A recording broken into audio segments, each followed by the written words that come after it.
ನಡಿಲೆ ಹೊರಗ. ಮನೆಗ್ ಬಂದ್ರೆ ಕೈಕಾಲ್ ಮುರಿತೀನಿ ನೋಡ್ ನಿಂದು. ಮನೆಗ್ ಬಂದ್ರೆ ನೋಡು. ಅಪ್ಪ ಏಯ್ ನಡಿಲೆ.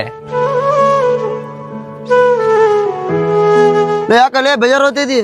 ನಮ್ಮಪ್ಪ ಮನ್ಯಾಗಿಂದ ಒದ್ದು ಹೊರಗೆ ಹಾಕ್ಬಿಟ್ಟಲೆ. ಹೌದಾ, ಯಾಕ್ಲೆ? ಏನಿಲ್ಲ, ನಾವಪ್ಪ ಹೇಳ್ತಿದ್ದ 10ನೇ ಕ್ಲಾಸ್ ಓದ್ಬೇಕಾದ್ರೇನೆ ಬುಟ್ಟು ಬಂದ್ಬಿಡ್ಲೆ ಕೆಲ್ಸಕ್ಕ, ನಮ್ಮ ಹಿಂದೆ ಏನ್ ಓದ್ತಿ ಅಂತೇಳಿ ಹೇಳ್ದ. ನಾನಿದ್ದು ಇಲ್ಲಪ್ಪ ನಾನು ಓದ್ಕೊಂಡು ಉದ್ದಾರ ಆಗ್ಬೇಕು ಹಂಗಂಗ ಅಂತೇಳಿ ಡಿಗ್ರಿ ಎಲ್ಲ ಕಂಪ್ಲೀಟ್ ಮಾಡಿದ್ರೆ.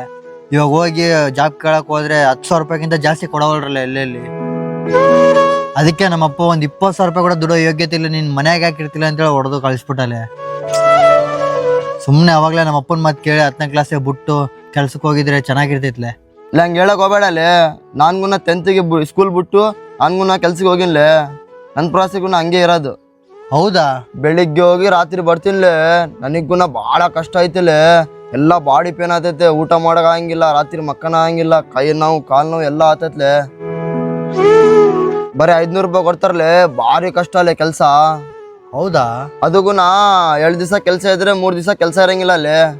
ಥೂ, ಈ ಮಿಡಲ್ ಕ್ಲಾಸ್ ಜೀವನನೇ ಇಷ್ಟೇ. ಮಿಡಲ್ ಕ್ಲಾಸ್ ಆಗಿ ಹುಟ್ಟೋದೇ ತಪ್ಪು ನಾವು.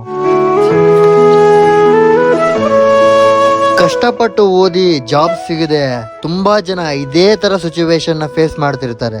ಬಡವರಾಗಿ ಹುಟ್ಟಿ ಪ್ರಪಂಚದಲ್ಲಿ ಬದುಕೋದು ತುಂಬಾ ಕಷ್ಟ. ನಿಜನಾ ಸುಳ್ಳ? ಕಮೆಂಟ್ ಮಾಡಿ.